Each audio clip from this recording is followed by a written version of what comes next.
हरे कृष्णा, राधे राधे। जय माता की दोस्तों। नवरात्रि के 8वें दिन और 9वें दिन, जिसे हम अष्टमी नवमी भी कहते हैं, अष्टमी नवमी पर कन्या पूजन किस तरह से करें, उसे कढ़ाई करना भी कहा जाता है। यानी कि कढ़ाई कैसे करें, कन्या पूजन वाले दिन हम कढ़ाई कैसे कर सकते हैं, कैसे उस दिन हमें पूजा करनी है, कन्या पूजन में क्या बनाना है, किस तरह बनाना है और किस तरह से माता का भोग हमें निकालना है और क्या भोग निकालना है। तो आज की वीडियो में यही सब हम बात करेंगे। तो चलिए वीडियो को शुरू करते हैं।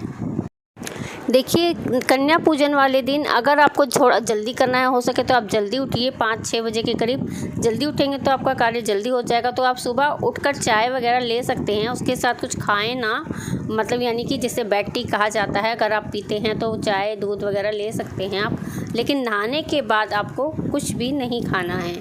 तो आप सबसे पहले चाय वगैरह अगर जो लेना है वो ले लीजिए। उसके बाद आप साफ़ सफाई करके कन्या पूजन कोशिश करें, साफ़ सफाई करने के बाद ही करें। कहते हैं कि कन्या पूजन के बाद झाड़ू पोछा नहीं किया जाता है, झाड़ू तो आप बिल्कुल भी ना लगाएं। और अगर जैसे कन्याओं को जिमाते हैं तो थोड़ा बहुत बच्चे गिरा देते हैं खाना वगैरह, तो आप उसे कपड़े से साफ़ कर सकते हैं। और जिस पे हमारी कन्याएं बैठ के जीमती हैं, यानी कि भोजन करती हैं, उस कपड़े को भी हाथ के हाथ कभी भी नहीं धोना चाहिए।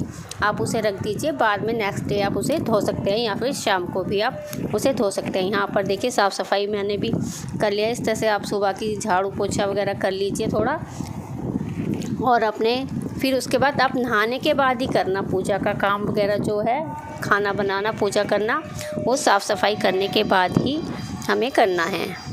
उसके बाद देखिए आप थोड़ा उससे काम करेंगे तो आपका काम जल्दी हो जाएगा। मतलब एक साथ दो काम करेंगे आप। इतने काले चने पूजा में क्या बनाया जाता है कन्या पूजन के दिन, हमें हलवा, पूरी, चने, ये तो हमें बनाना ही है। 3 भोग तो हमारे ज़रूरी ही हैं। इसके अलावा आप जो खाना चाहें आप वो भी बना सकते हैं। मतलब कन्या पूजन में ये चीज़ें आवश्यक हैं। इसके अलावा आप और कोई सब्ज़ी भी जो बनाना चाहें वो भी आप बना सकते हैं।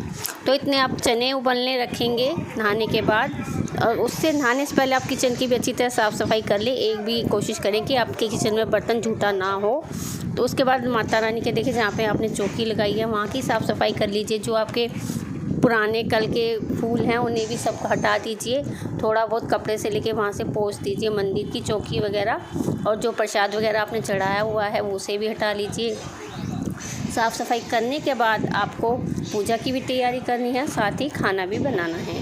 तो आप हलवा, पूरी और चना ये सब तैयार कर लीजिए। सब्ज़ी भी एक तैयार कर लीजिए। बहुत से बच्चे सब्ज़ी भी खा लेते हैं बैठ के, बहुत से बच्चे तो लेके चले जाते हैं, लेकिन बहुत से जो बच्चे खा लेते हैं तो आप कोशिश करें उनको घर पर ही अच्छी तरह से पेट भरकर खाना खिलाएं।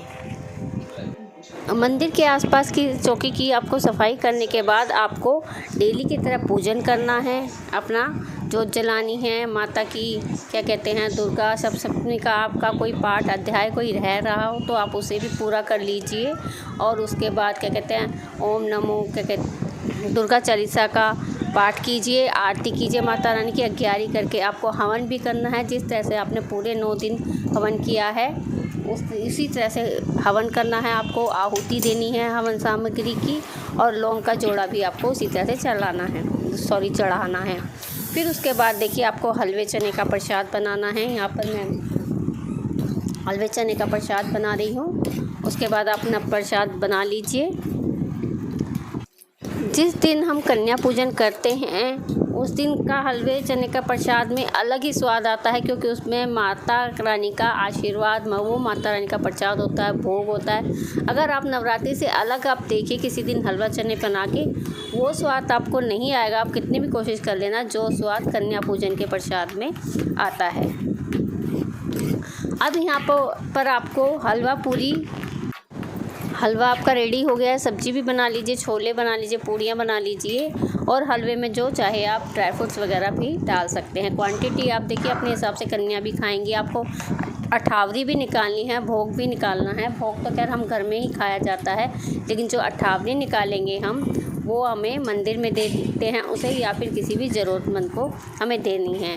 गाय की 2 पूरी भी निकलेंगी, तो आप उस हिसाब से देख लीजिए आपको कितनी क्वांटिटी में बनाना है प्रसाद। सबसे पहले आपको गाय की पूड़ियाँ निकालनी है। 2 पूड़ी आप गाय की निकालिए, जो भी आपने प्रसाद बनाया, हलवा और चने सब्जी पूरियों पर आपको दोनों चीज़ थोड़ी थोड़ी रखनी है, हलवा भी थोड़ा, चने भी, और सब्ज़ी जो भी आपने बनाई है गाय की पूरी पर रखनी है। फिर आपको अठावरी निकालनी है। अठावरी पर आपको सिर्फ हलवा और चने ही रखना है। हलवा चने 1-1 2-2 चम्मच आप रख सकते हैं उस पर। फिर आपने जो अग्यारी करी है, अग्यारी आप उस हिसाब से करें जब आपका प्रसाद तैयार हो जाए, ताकि हमें हलवा चने का भोग माता को लगाना है। तो उस अठावरी में से आप 2 छोटे छोटे टुकड़े तोड़ के और उसके हलवा और चने का उसमें लगा के भोग, दोनों में पूरियों में हलवा और चने भी लगाने हैं आपको साथ में। और जो अग्यारी करी है, हवन किया है आपने, उसमें हमें माता रानी को भोग लगाना है प्रसाद का। फिर आप उसके बाद क्या कहते हैं, लड्डू गोपाल जी हैं, माता रानी हैं, 1-1 थाली लड्डू गोपाल जी के लिए आप लगाइए, माता रानी के लिए लगाइए। हलवा, पूरी, सब्जी, पानी, और लड्डू गोपाल जी के लिए तुलसी दल भी रखना बिल्कुल भी ना भूलें। उनके भोजन में तुलसी दल अवश्य रखें। माता रानी को भी, लड्डू गोपाल जी को भी 2 थाली में आप भोजन परोसकर भोग लगाएं। फिर आप कन्या पूजन के लिए पूड़ियाँ बनाएं। जितनी भी आप कन्या बिठाते हैं, देखिए हम वैसे तो 9 बिठाई जाती है, 8 कन्या, 1 लड़का, 1 लंगोटिया। तो आप उसके अलावा भी एक्स्ट्रा कई बार कन्याएं आ जाती हैं, तो आप उन्हें भी बिठाएं, ना बिठाएं, बिठाना चाहे तो आप बिठा सकते हैं, और अगर नहीं बिठाना चाहते हैं आप, तो आप उन बच्चों को ऐसे ही आप प्रसाद भी दे सकते हैं। फिर आपको क्या करना है, कन्या पूजन के लिए आपको रोली, कलावा और एक बर्तन में आपको जल लेना है कन्याओं के पैर धोने के लिए। आप जहाँ पे भी आप कन्या पूजन करना चाहते हैं, उस कमरे में आप चादर बिछा दीजिए कन्याओं को, या फिर चटाई वगैरह आप बिछाइए, वहाँ पर कन्याओं के पैर धुलवा के फिर उन्हें वहाँ पर बिठाइए। फिर उसके बाद आपको तिलक करना है रोली से सभी बच्चों को, और उसके बाद कलावा बांधना है आपको। उल्टे हाथ में कलावा बांधा जाता है बच्चों के।